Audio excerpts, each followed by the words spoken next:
कौन?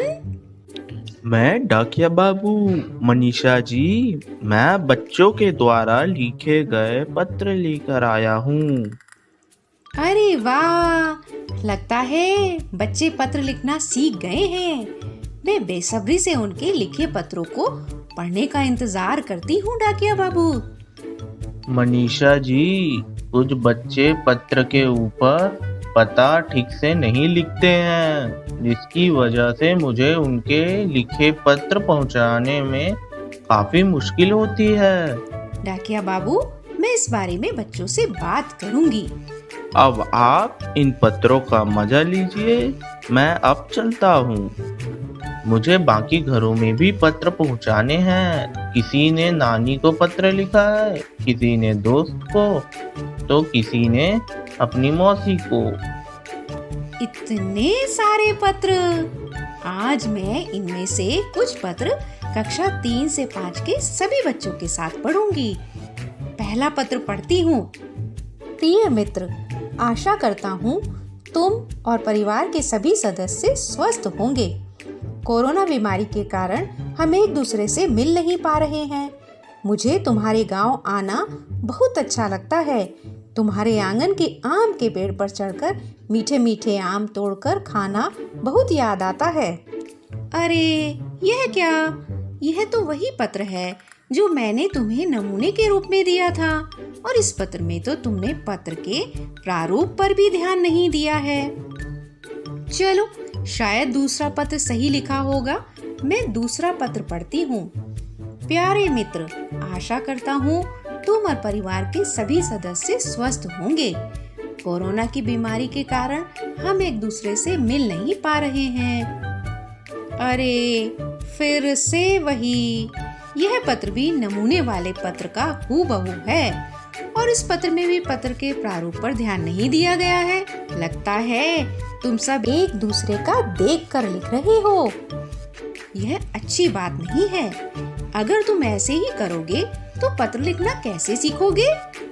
पत्र लिखना फोन पर मैसेज लिखने जितना ही आसान है। बस कुछ बातों का ध्यान रखना होता है।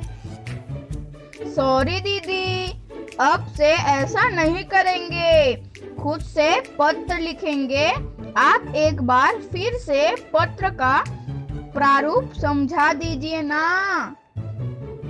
ठीक है, पर इस बार ध्यान से समझना। सबसे पहले बाएं तरफ जिसे पत्र लिखते हैं उसका नाम और पता आता है, बिल्कुल ऐसे। अगर पता सही नहीं होगा तो जिसे पत्र लिखा है उसे तुम्हारा पत्र कभी नहीं मिलेगा। फिर जिस दिन पत्र लिखा जा रहा है वह तारीख लिखी जाती है, बिल्कुल ऐसे। और फिर जिसे पत्र लिख रहे हो उसे संबोधित करना होता है।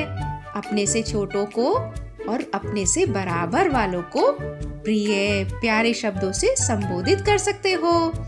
अपने से बड़े लोगों को आदरणीय, पूज्य, पूजनीय जैसे शब्दों से संबोधित कर सकते हो।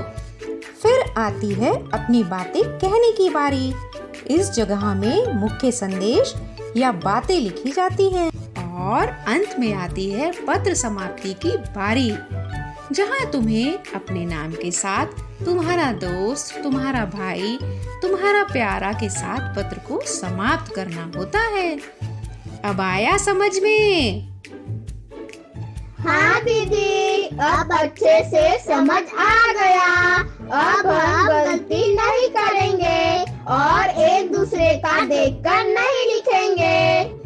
मैं सभी शिक्षकों, पालकों और सीख मित्रों से भी निवेदन करूंगी कि बच्चों को खुद से पत्र लिखने के लिए प्रोत्साहित करें, और बच्चे जो भी लिखें उस पर बच्चों को सकारात्मक फीडबैक दें। सिर्फ सही या गलत या गुड लिखकर ना छोड़ें। जैसे कि अगर बच्चे ने पत्र में पूरा पता नहीं लिखा तो बच्चे को बताएं कि पूरा पता क्यों लिखना जरूरी है, और उसको पूरा पता लिखने में मदद भी करें।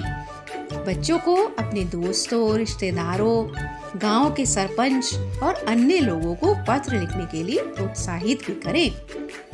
अब तुम सब पिछले सप्ताह में दिए गए कार्यों से ही पत्र लेखन का अभ्यास करो और मुझे इन्हें लिखकर भेजो।